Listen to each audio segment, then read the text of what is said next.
नवरात्रि की आप सभी को बहुत सारी शुभकामनाएं। बिना कलश स्थापना, बिना ज्वारे बोए आप सभी सरलतम विधि से कैसे पूजा करेंगे, इस वीडियो में आपको पूर्ण विधान से जानकारी मिलेगी। हमारे बच्चे या गृहिणी जो महिलाएं होती है, वर्किंग वूमन होती है, किसी कारण से यह चीज़ें नहीं कर पाती हैं तो साधारण सरल तरीके से आप परिपूर्ण पूजा कर सकते हैं, कोई दिक्कत की बात नहीं है। आप यह भी इस वीडियो में जानेंगे कि घट स्थापना सुबह और दोपहर के समय में मुहूर्त क्या रहेगा, पूरी जानकारी वीडियो में प्राप्त होगी, तो बने रहिए। कैसे करना है ध्यान से सुनिए। सबसे पहले आप सभी माता रानी की कोई फोटो, प्रतिमा जैसी भी है, जिस स्वरूप में भी है, आप सभी विराजमान कर लीजिए। माता रानी का जो चौकी होगी, कोशिश करें धरती पर ही जो है चीज़ों को ना रखें, यह सही नहीं माना जाता। किसी भी पूजा में सबसे पहला नियम होता है, आप चावल का आसन दे, भले ही किसी पटे के ऊपर रखें या किसी कपड़े के ऊपर माता रानी की फोटो, प्रतिमा जरूर से रखें। अब आप सभी यह जरूर से जान लीजिए कि कलश स्थापना नहीं कर सकते हैं ना, तो कोई दिक्कत की बात नहीं है। आप एक जल का लोटा इस तरह से ले लीजिए, उसमें स्वास्तिक बना लीजिए, मुख पर मौली बांध लीजिए।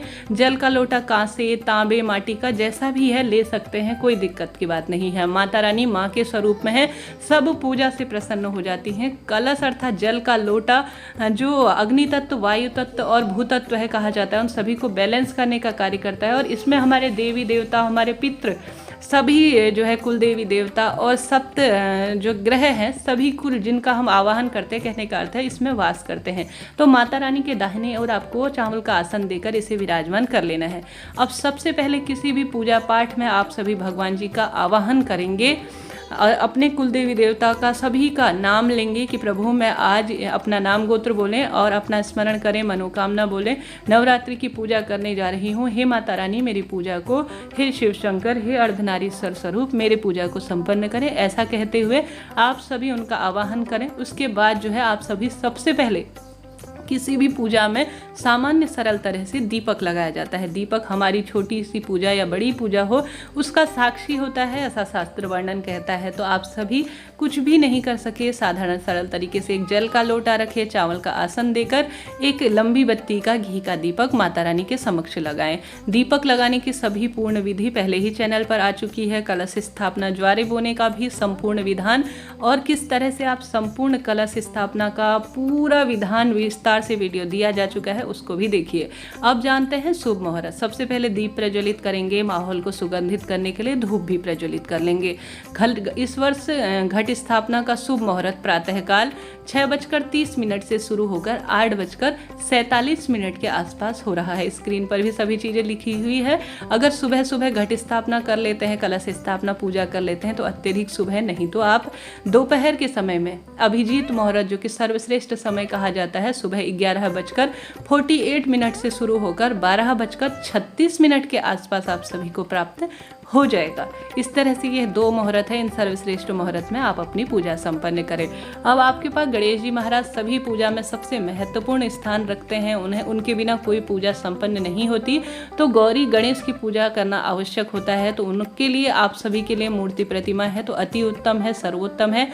न हो पाने की स्थिति में आप इस तरह से एक सुपारी लें, उसके ऊपर जो है आप सभी मौली लपेट लीजिए। यह गणेश जी महाराज हम इस तरफ विराजमान कर लेंगे, ठीक है। अगर आप सभी को लगता है कि फोटो प्रतिमा है तो वह रख लीजिए, नहीं तो आप माटी के स्वरूप में भी, छोटे पिंडी स्वरूप में गणपति विराजमान कर सकते हैं। तो गणपति महाराज के बिना कोई भी पूजा परिपूर्ण नहीं है, तो सबसे पहले उन्हें ही हम पूजेंगे। एक पत्ते के ऊपर या किसी भी फूल चावल के ऊपर गणेश जी को विराजमान कर लीजिए। अब गणेश जी महाराज पर आप रोली, चंदन, मोली, अक्षत इत्यादि, चंदन इत्यादि सभी चीजें समर्पित करें। उनका आवाहन करते हुए सबसे पहले सरलतम भाव से, सरलतम विधि से आप सभी प्रयत्न करें। माता रानी के लिए आप चाहें तो प्रथम दिन जो सुहाग की सामग्री है वह चढ़ाएं, नहीं तो परंतु आप प्रथम दिन तो कम से कम आप एक ब्लाउज का पीस हो गया या चुन्नी हो गई जो माता रानी को खूब अधिक प्रिय है, वह आप सभी जरूर से लेकर आएं। इससे ही माता रानी प्रसन्न हो जाती है और मनोकामना पूर्ति में सहायक होती है। 9 दिन तक किसी भी दिन आप सुहाग की सामग्री चढ़ा सकते हैं, कोई दिक्कत की बात नहीं है। माता माता रानी की पूजा में साफ स्वच्छ सात्विक चीज़ें बहुत महत्वपूर्ण भूमिका रखती हैं, तो ध्यान रखिए सभी चीज़ें शुद्ध अवस्था में होनी चाहिए। गणेश जी महाराज को वस्त्र रूपी कलावा समर्पित किया है और साथ ही हम सभी ने आरोग्यता में वृद्धि करने वाली दुर्वा समर्पित की है। आवश्यक रूप से आप सभी कोशिश करें, अगर आप यज्ञोपवीत समर्पित कर पाए तो अति सुंदर है। सभी चीज़ें कहने का अर्थ है गणेश जी महाराज को, नहीं तो कोई दिक्कत की बात नहीं है। जो है जिस स्वरूप में आप भगवान को समर्पित करेंगे वह स्वीकार करेंगे। कामकाजी महिलाएं किसी कारण से घट स्थापना ज्वार इत्यादि नहीं बो पाते, या स्टूडेंट बाहर रहने वाले व्यक्ति पूजा पाठ नहीं कर पाते, विशेष विधान से इन चीज़ों के लिए नियमबद्ध तरीके से पूजा करनी पड़ती है, वह नहीं कर पाते, तो आप इस तरह से भी साधारण सरल सी पूजा संपूर्ण विधान के साथ कर सकते हैं। इसके साथ ही आप सभी आवश्यक रूप से माता रानी के सभी अस्त्र शस्त्र और माता रानी के सिंह सवारी को सभी को आप रोली समर्पित करें और अक्षत समर्पित करें, वस्त्र रूपी कलावा समर्पित करें, चुन्नी समर्पित करें और सभी चीज़ें जो है माता रानी को बहुत प्रिय होती हैं। प्रयत्न करें बहुत प्रेम पूर्वक उनके मंत्रों का उच्चारण करते हुए यह सारी चीज़ें उन्हें समर्पित करें। साथ ही जो जल का लोटा आपने लिया है उसमें सभी देवी देवता विराजमान हैं और सभी जो है कलश के अंदर हमारे जो सभी पितृगण होते हैं वह भी वास करते हैं। किसी भी पूजा में उनका भी नाम स्मरण करना चाहिए, भले ही छोटी सी पूजा कर रहे हैं। पुष्प इत्यादि समर्पित करें, चाहे तो फूल माला लाएं, इच्छा आपकी है। कलश के अंदर भी हम सभी चीज़ें समर्पित कर देंगे। आप सभी आवश्यक रूप से दीप देवता जो कि दीपम ज्योति नमोस्तुते कहा जाता है, उन पर भी आप सभी रोली चंदन मोली अक्षत इत्यादि जरूर से समर्पित करें। यही पूजा का विधान शास्त्रों में कहा जाता है और सबसे उत्तम सुंदरता के रूप में जाना जाता है। इन दिनों बहुत सुंदर भाव से माता रानी घर घर में विराजमान होंगी।